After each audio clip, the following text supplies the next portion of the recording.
Every new Toyota comes with peace of mind standard. That's because you get Toyota Care no-cost maintenance when you buy or lease any new Toyota.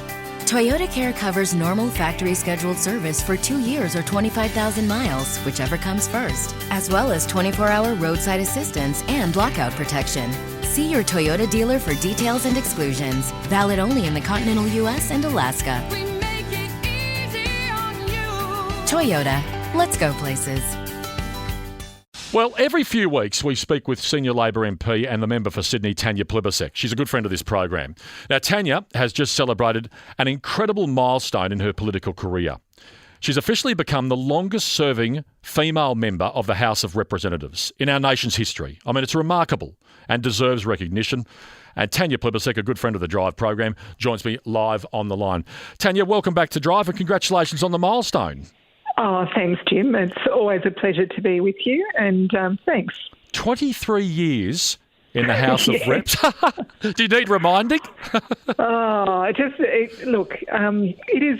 is a great honour. I didn't actually pick it up. Someone else follows these things more closely and picked it up and pointed it out to me. But yeah, it's a fantastic privilege to be re-elected by my constituents in Sydney. I'm very grateful to them. I'm very grateful to the Labor Party for continuing to back me. But, you know, the thing that is most amazing about it is I think what a democracy we have. My parents literally grew up in huts with dirt floors, and they came to Australia hoping for a better life for their kids. And what other country in the world would have given me these opportunities?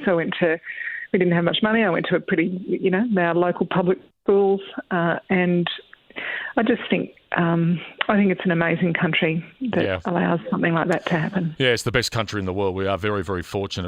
Do you mind if we just have a bit of a walk down memory lane? Because I want you to have a listen to this snippet of your first speech in Parliament. This is back in 1998 after you were first elected the federal member for Sydney. Just have a listen to this, Tanya. I'm honoured today to come into this chamber as the elected representative for the people of Sydney. Our city has a character of its own, apparent to visitors who see a vibrant modern city with precious heritage areas and incomparable natural beauty. But the character of Sydney is more than skin deep. Sydney is a living city which holds within it the history of all which has passed on the shores of Port Jackson. There you go. 1998, Tanya. How do you feel about listening back to that today? Oh, I feel like I was just a baby. Look, I think the things that motivated me then still motivate me. I got into politics because I want everybody to have what I want for myself and my kids, a decent job, security, a roof over my head. I want that for all Australians, and that hasn't changed in 23 years. So that was your main goals at that point. Did you think, after that first speech in 1988, that in 2021 that you'd be still a member of Parliament? Oh, I don't think I was thinking that far ahead. So there wasn't long-term aspirations or to maybe become Prime Minister one day, for example?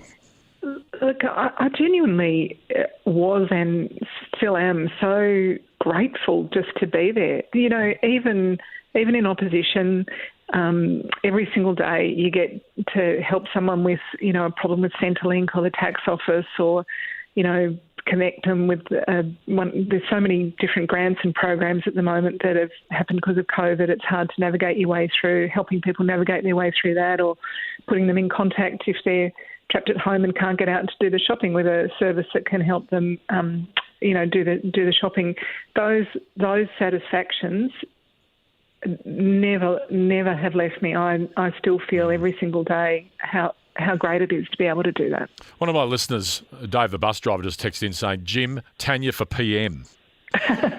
Do you still have hopes of becoming Prime Minister?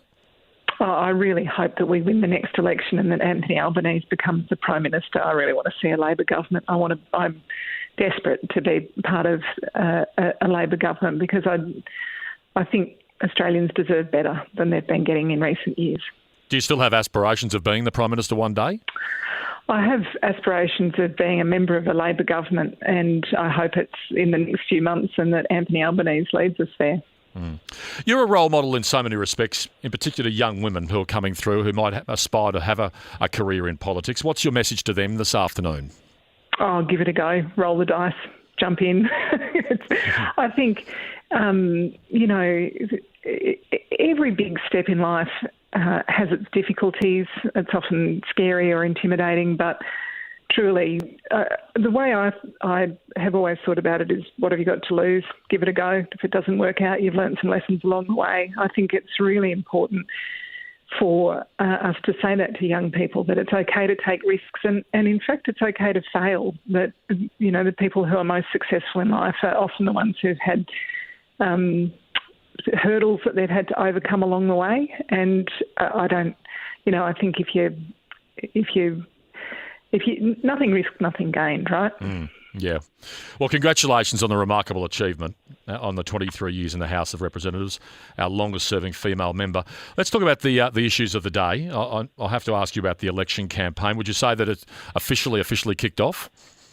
Oh, for sure. Yeah. I think it's not just the Prime Minister in the high vis and the hard hat that is the tip-off. It's the fact that he's gone back to the old slogans from John Howard. Interest rates will go up under Labor, petrol prices will go up. All the old scare campaigns have been dusted off, dragged out. I put the Halloween decorations away just recently. I feel like maybe Scott Morrison's gone into the big plastic tub and pulled them out again. We're in campaign mode, and I say, let's really.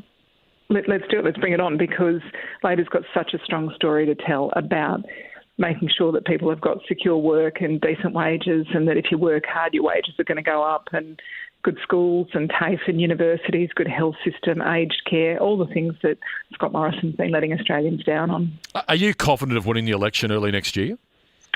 Well, I learnt last election that it doesn't matter what the polls say. You can always have a last-minute reversal. So I don't think confidence is the right word, but I think Anthony's doing a terrific job laying out Labor's policies, and that people are really hankering for change, I'd say. Talking about policy, climate and emissions are clearly going to be a big part of the campaign on both sides of politics. When will Labor be releasing its climate policy?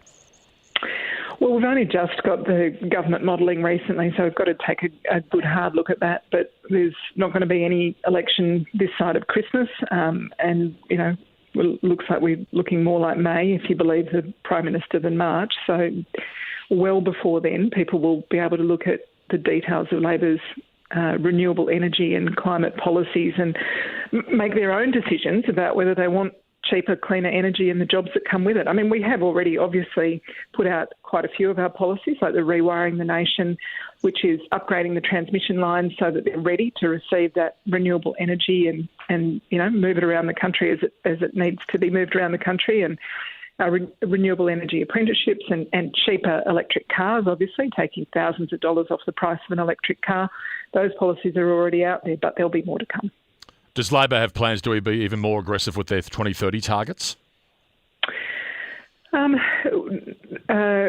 we're planning to legislate our 2050 target. That's a very big difference between us and the government. And look, I think it is important for us to be more ambitious than the government. The government's really dropped the ball on this. They've had 22 energy policies. We're still, scrabbling around for this most recent one. And we know that the world is moving towards more renewable energy. It's cheaper. People are putting solar panels on their roofs for a reason. They've worked out that it saves them money. So the more we do in this area, the more job opportunities we have. And really, it's worth reminding people, Australia can be world leading in this.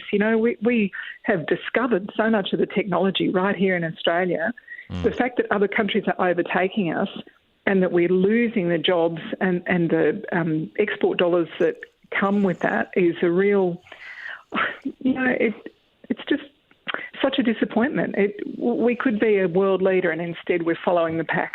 Well, considering you just mentioned ambition, does that mean you'll be more aggressive then with your 2030 targets then than the government? Well, I've said many times that we need to be more ambitious than the government. I don't think there's any surprise there, but all of the details will be available to people well before the next election. And you know, you can bank on the traditional old scare campaign from Scott Morrison, like he said last election, electric vehicles were going to end the weekend, and now he's got an electric vehicles policy. No doubt, whatever we say, he'll be trying to run the same sort of scare campaigns. But we're up for this discussion with Australians. Australians get it. Honestly, but they want to see. They want to see your policy, though. Solar panels on their roof. Yeah, but they want to see what the alternative is. They want to see the policy. They want to see what's in black and white, so to speak. Yeah. So and they will. They will well before the election. And I can tell you, the calls for Labor to be more detailed in our policies from the government are a bit rich from Scott Morrison when he put out a pamphlet, and it's taken him, almost a decade in government to come up with this most recent scheme. And then refused for 2 weeks to release the modelling that underpinned what he's going to do. I mean, it is a bit rich from them. Tanya, as always, thank you for your time. And again, congratulations on becoming the longest-serving female member of the House of Representatives. You obviously, your first speech in 1998, 23 years later, and you're still in the House of Representatives. We really appreciate your time and also the fact you're a good friend of this program. Thank you. Oh, it's always a pleasure to talk to you, Jim. Thanks for having me. Thanks very much. That's Tanya Plibersek, member for Sydney and a senior Labor MP.